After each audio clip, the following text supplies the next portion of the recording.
Hey Quinn, how about we have a conversation this evening about AI headlines and what's happening today? We'll film it as a vlog and then I'll post it out to the YouTube channel. What do you think?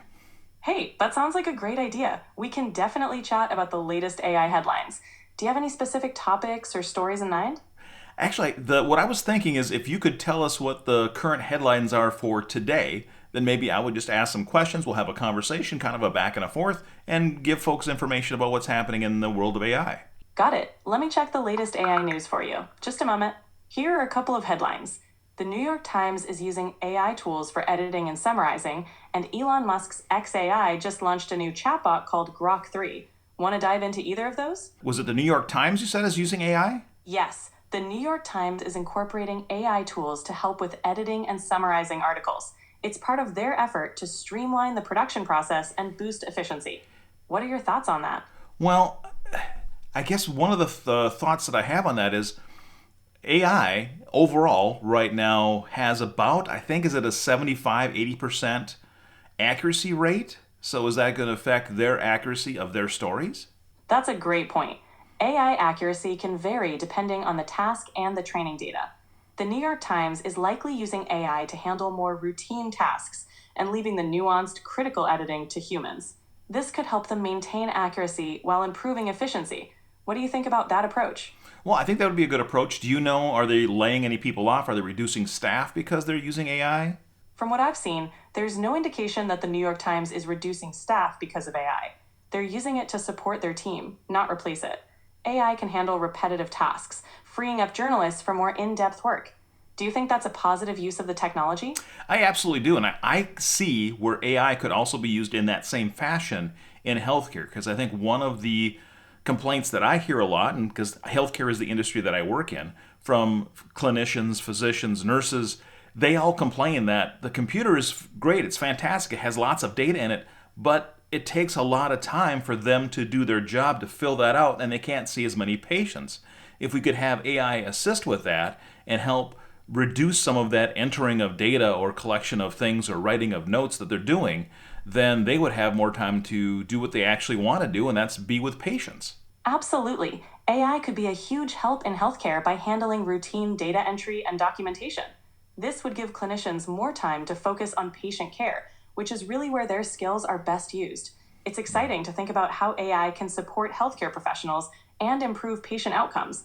Do you think your colleagues would be open to adopting AI for these tasks? They absolutely are. They are, and I know some healthcare organizations already are. So that's fantastic. It'll be interesting to see how it works for the New York Times and what they can do to streamline their process, and if they will actually publish any results from it. So we'll have to keep an eye on that story. Absolutely. It'll be interesting to see if the New York Times shares any insights on how AI impacts their workflow.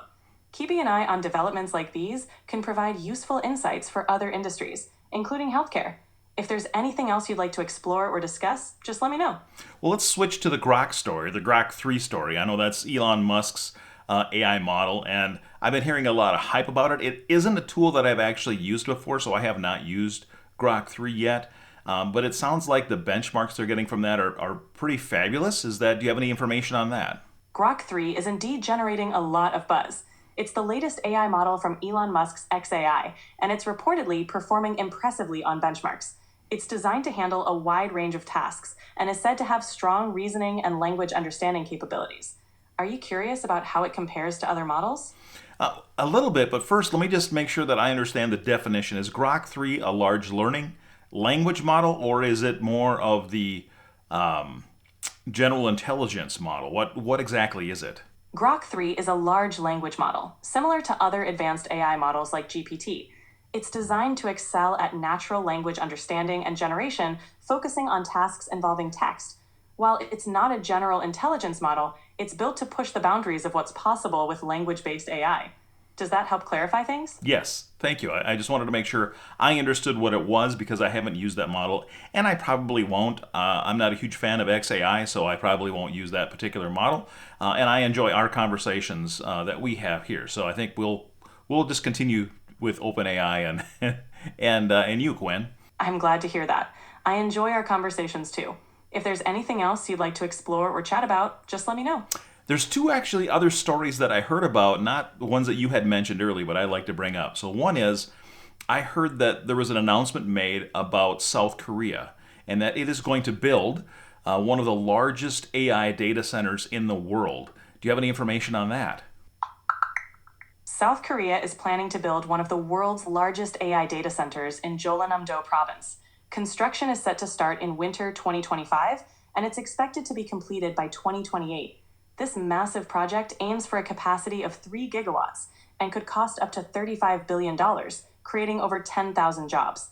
It's a big step for their technological leadership. What do you think about that? I think that's fabulous. I know there are other data centers popping up around the world that are specific to AI, and I had heard about that one today. But the information you have is that it's not going to be going live until 2028. Yes, that's correct. The construction is set to start in winter 2025, with completion expected by 2028. It's definitely a significant project that will take some time to come online. It's exciting to see such large-scale investments in AI infrastructure. Now, do you know, is OpenAI any part of that conversation or a part of the group that's going to build that? Or is this a whole completely separate group altogether? From what I've seen, OpenAI isn't specifically mentioned as part of this project. It seems to be a separate initiative led by South Korea's government and private sector. However, it's likely to attract collaborations and interest from various tech companies globally. Do you think OpenAI should get involved? Well, I don't know. I know OpenAI has their own plans, and I think they just received like a $500 million grant from the United States government to do some data centers or some other build for them. So I don't know that they would be getting involved in that project, but it sounds like they have some fun events coming up on their horizon as well. That's right. OpenAI is indeed working on their own projects, including expanding their data infrastructure. With the recent funding, they're likely to make significant advancements. It's an exciting time for AI development. If there's anything else you'd like to know or discuss, just let me know. All right. The other topic that I wanted to talk about a little bit today, and this is an area that I don't know a whole lot in, but Microsoft the other day made an announcement that they have a supercomputer that they announced, oh, by the way, hey, we have this thing. Do you have any information on that? Microsoft recently announced a significant advancement in quantum computing with their Majorana 1 chip. This supercomputer uses a new material called a topoconductor to create more stable qubits, which could lead to solving complex problems much faster. There's some skepticism from scientists, but it's an exciting development. Are you interested in quantum computing? Well, I'm interested in what it means for the industry and what it could do. I don't understand this. This technology is way, way beyond me. It sounds exciting, so I at least want to know what's happening in that part of the technology sphere. Now, you said that scientists are skeptical of this. Is there no proof that this was happening? Was it just an announcement without any backing?